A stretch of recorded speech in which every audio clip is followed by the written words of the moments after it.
Baik, Assalamualaikum warahmatullahi wabarakatuh. Perkenalkan, saya Silvana Itoli dari jurusan Pendidikan Guru Sekolah Dasar. Dalam video kali ini, saya akan menjelaskan tentang perbedaan ideologi di dunia dan Pancasila sebagai ideologi terbuka. Pengertian ideologi. Sebelum membahas perbedaan, kita perlu memahami terlebih dahulu apa yang dimaksud dengan ideologi. Nah, teman-teman, ideologi adalah sekumpulan gagasan, nilai, dan prinsip yang digunakan sebagai dasar untuk mengatur dan mengarahkan kehidupan suatu bangsa atau masyarakat. Ideologi juga mencangkup pandangan hidup, sistem sosial, ekonomi, dan bahkan budaya yang diterima dan dipandang teguh oleh sekelompok atau negara tertentu. Yang kedua itu ada karakteristik ideologi dunia. Nah, ideologi dunia berkembang di dunia memiliki karakteristik yang tertentu yang membedakannya antara lain. Yaitu pertama ada komunisme. Nah, ideologi ini mengusung prinsip persamaan ekonomi dan sosial yang berfokus pada penghapusan kelas-kelas sosial dan sistem kepemilikan pribadi atas alat produksi dalam prakteknya.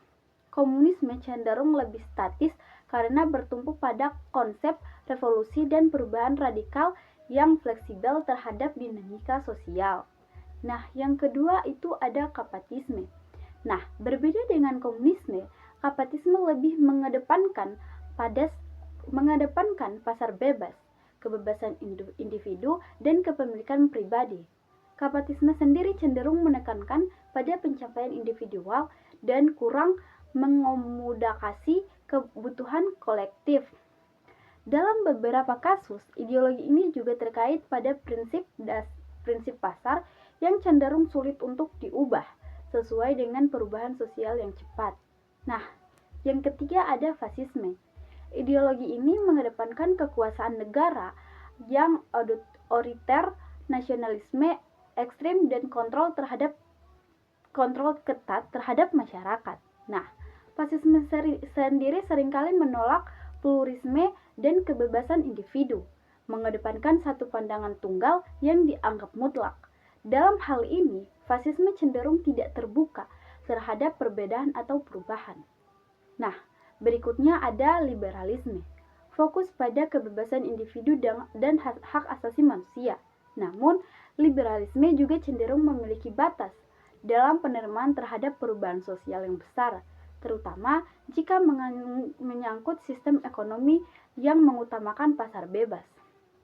Nah, karakter umum dan dari ideologi tersebut adalah cenderung lebih terkunci dan tidak memberi banyak ruang untuk perubahan atau penyesuaian. Ideologi ini memiliki prinsip yang jelas dan rigid, yang seringkali tidak dapat disesuaikan dengan perbedaan zaman dan kondisi sosial yang berubah. Nah, yang ketiga, kita akan membahas Pancasila sebagai ideologi terbuka. Nah, Pancasila sebagai ideologi bangsa Indonesia memiliki ciri khas yang sangat berbeda.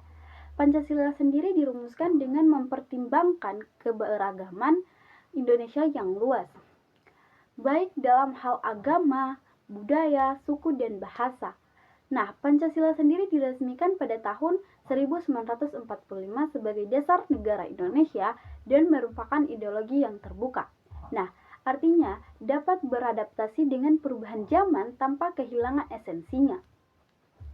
Nah, Pancasila sendiri dari 5 sila yang memiliki nilai-nilai universal yang bersifat inklusif dan fleksibel antara lain. Nah, pasti teman-teman menghafal 5 sila ini kan. Yang pertama itu ada ketuhanan yang Maha Esa. Sila ini menekankan pada keyakinan akan Tuhan yang Maha Esa, tetapi dengan pengakuan terhadap kebebasan beragama dalam konteks individu terbuka. Pancasila memberikan ruangan bagi semua agama untuk berkembang dan mengatur kehidupan beragama sesuai dengan keyakinan masing-masing, tanpa memaksakan satu agama sebagai dominan. Yang kedua itu ada kemanusiaan yang adil dan beradab. Nah, Kemanusiaan yang adil dan beradab ini adalah sila kedua yang menjunjung tinggi hak asasi manusia dan menghargai martabat setiap individu. Sila ini mengajarkan agar masyarakat Indonesia sering menghormati, adil, dan mengedepankan kesejahteraan sosial.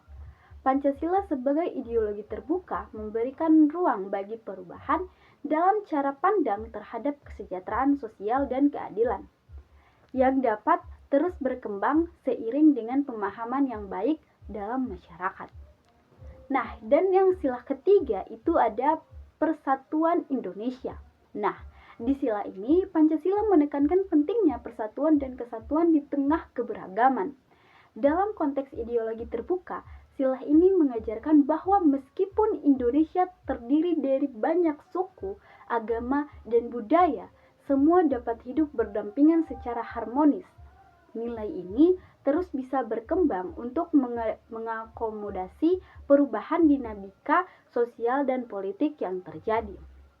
Nah, di sila keempat, itu menekankan kerakyatan yang dipimpin oleh hikmat kebijaksanaan dalam permusyawaratan dan perwakilan.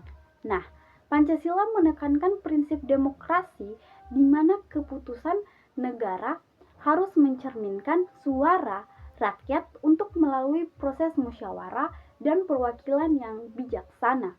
Nah, konsep demokrasi Pancasila tetap dapat berkembang seiring dengan perubahan bentuk pemerintahan dan praktik politik yang lebih baik.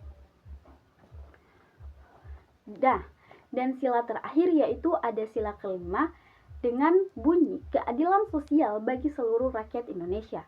Nah, di sila ini Pancasila mendorong tercapainya keadilan sosial, yang artinya setiap warga negara berhak atas kehidupan yang layak, pendidikan, dan kesehatan dalam pekerjaan.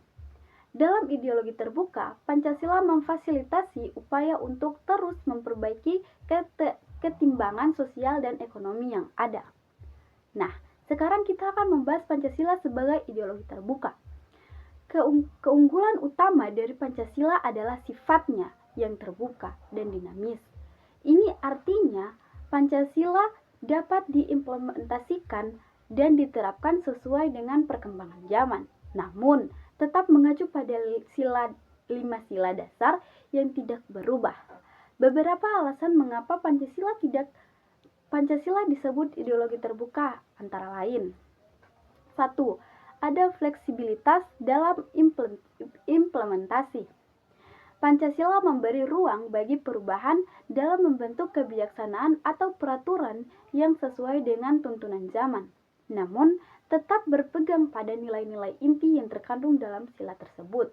Misalnya, konsep kebebasan beragama dapat berkembang lebih jauh dengan mempertimbangkan pluralisme yang ada di Indonesia. Yang kedua ada inklusivitas. Pancasila sangat inklusif karena mampu menerima berbagai pandangan hidup, agama, dan budaya dalam satu bingkai kesatuan bangsa. Ini berbeda dengan ideologi yang lebih eksklusif, yang mungkin menolak keberagaman atau perubahan. Nah, yang ketiga itu bersifat harmonis. Pancasila menempatkan kemanusiaan sebagai nilai utama, yang membuatnya bisa terus disesuaikan dengan perkembangan moral dan etika masyarakat. Oleh karena itu, nilai-nilai yang terkandung dalam Pancasila tetap relevan dalam menghadapi tantangan zaman. Dan selanjutnya ada mengondamasi perbedaan. Dengan semboyan Bhinneka Tunggal Ika, berbeda-beda tetap satu. Nah, Pancasila memberikan ruang bagi keagamaan untuk berkembang dalam konteks nasionalisme dan persatuan Indonesia. Nah, kesimpulan dari Pancasila sebagai ideologi terbuka yaitu memiliki kemampuan untuk beradaptasi dengan perubahan zaman, memiliki keberagaman dan tetap relevan meskipun ada perubahan dalam masyarakat. Sifat inklusif dan fleksibel dari Pancasila memberikan ruang bagi dinamika sosial, politik, dan budaya untuk berkembang, tetap tanpa mengorbankan nilai-nilai dasar yang terkandung di dalamnya. Sementara itu, banyak ideologi lain di dunia lebih cenderung terjebak dalam prinsip-prinsip tetap yang tidak mudah berubah, bahkan cenderung otoriter dan kurang mengadvokasi perubahan sosial yang terjadi.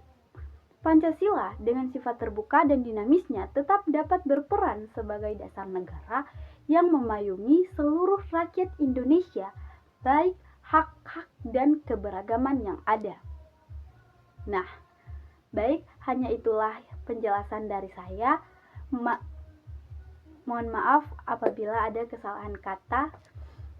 Wabillahi taufiq wal hidayah. Wassalamualaikum warahmatullahi wabarakatuh.